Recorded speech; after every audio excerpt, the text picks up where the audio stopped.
তবে কি আরেকটি যুদ্ধ দেখার অপেক্ষায় বিশ্ব? এই যুদ্ধের মাধ্যমে কি তৃতীয় বিশ্বযুদ্ধের দিকে আরও এক ধাপ এগিয়ে যাবে পৃথিবী? ইসরায়েলের সঙ্গে ইরানের যে কোনো সময় যুদ্ধ লেগে যাওয়ার সম্ভাবনা। মধ্যপ্রাচ্যে এই নিয়ে টান টান উত্তেজনা শুরু হয়েছে। ইসরায়েলের সঙ্গে ইরান এবার সর্বাত্মক যুদ্ধ শুরু করবে। সিরিয়ার রাজধানী দামেস্কে ইরানের কনসুলেট ভবনে ভয়াবহ হামলায় ৩ জন ইরানি কমান্ডার সহ ১২ জনের বেশি নিহত হয়েছেন। এই হামলায় তেহরান তাৎক্ষণিকভাবে প্রতিশোধ নেওয়ার ঘোষণা দেয় এবং জাতিসংঘ নিরাপত্তা পরিষদের জরুরি সভা ডাকার আহ্বান জানান। সামাজিক যোগাযোগ মাধ্যম টুইটারে হুসাইন আমির আবদুল্লাহিয়ান ওয়াশিংটনে তার সরকারের কড়া বার্তা পৌঁছে দেন। সেই বার্তায় তেহরান জানান, জায়নবাদী সরকারের সমর্থক হিসেবে যুক্তরাষ্ট্রকেও অবশ্যই এর দায় নিতে হবে। এটা পরিষ্কার যে ইরান প্রতিশোধ নিতে চায়। ইরানের শীর্ষ ধর্মীয় নেতা আয়াতুল্লাহ আলী খামেনি বলেছেন, এই বদমাইশদের আমাদের সাহসী সন্তানরা অবশ্যই শায়েস্তা করবে। এই অপরাধের জন্য আমরা অবশ্যই পরিত্যাগ করিয়েই ছাড়ব। প্রেসিডেন্ট রাইসি প্রতিশ্রুতি দিয়েছেন, এই অন্যায্য অপরাধের জবাব না দিয়ে থাকা হবে না। আর স্বরাষ্ট্রমন্ত্রী আহমদ বাহিদি এক্সে বলেন, আমরা কী প্রতিক্রিয়া দেখাবো সেটা দেখার অপেক্ষা করুক জায়নবাদীরা। ইরানের রাজনৈতিক মহলে সম্মিলিতভাবে প্রতিশোধ নেওয়ার আহ্বান জানিয়েছেন।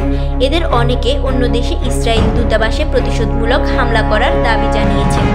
সর্বাত্মক যুদ্ধের পরিবর্তে ইরান প্রক্সি জাতিসংঘের মধ্য দিয়ে অপ্রত্যক্ষভাবে প্রতিক্রিয়া জানাবে বলে মনে করা হচ্ছে।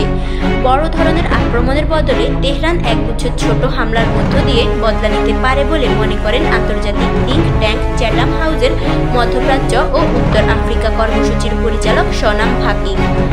জাতিসংঘ নিরাপত্তা পরিষদের জরুরি বৈঠকে দামেস্কে ইরানি কনসুলেট ভবনে হামলার নিন্দা জানানো হয়। চীন ও রাশিয়া বলেছে, এটা আন্তর্জাতিক আইন ও জাতিসংঘ সনদের লঙ্ঘন। ইরান যখন তাদের সম্ভাব্য পদক্ষেপের ব্যাপারে আন্তর্জাতিক ঐকমত্য তৈরি করতে চাইছে, তখন কনসুলেট ভবনের হামলার ঘটনায় আরব বিশ্বের দেশগুলো ইসরায়েলকে নিন্দা জানিয়েছে। আসন্ন সপ্তাহ ও মাসগুলোতে যুক্তরাষ্ট্র ও বিদেশি বাহিনীগুলোর স্বার্থ সংশ্লিষ্ট স্থানগুলোতে হামলার সম্ভাবনা রয়েছে।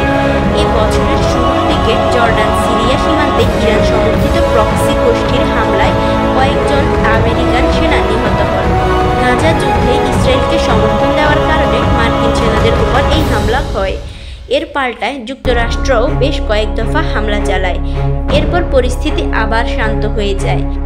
এবারের দামেস্কে কনসুলেটে হামলায় যুক্তরাষ্ট্রের কোনো সম্পৃক্ততা নেই তা জানিয়ে দিয়েছে ওয়াশিংটন। মধ্যপ্রাচ্য জুড়ে ইরানি প্রক্সিরা এখন হামলা বাড়াতে পারে, যেমন লোহিত সাগরে হুতিরা হামলা বাড়াতে পারে, কিন্তু প্রক্সিদের হামলা নিশ্চিতভাবেই এখন ভিন্ন হবে। এবার তারা ইসরায়েলের দূতাবাস সহ আরও সংবেদনশীল এলাকায় হামলা করতে পারে। দামেস্কে ইরানি কনসুলেটে হামলা তেহরান ও তেল আবিবের মধ্যাকার ছায়াযুদ্ধের গতি প্রকৃতি পাল্টে দেবে। ইরান অনেকগুলো কারণেই ইসরায়েলের সঙ্গে সরাসরি যুদ্ধে জড়াবে না, কিন্তু ভিন্ন পথে তারা প্রতিশোধ নেবে। এই নিয়ে আরও ভিডিও পাবেন, সেখানে বিস্তারিত আলোচনা থাকবে।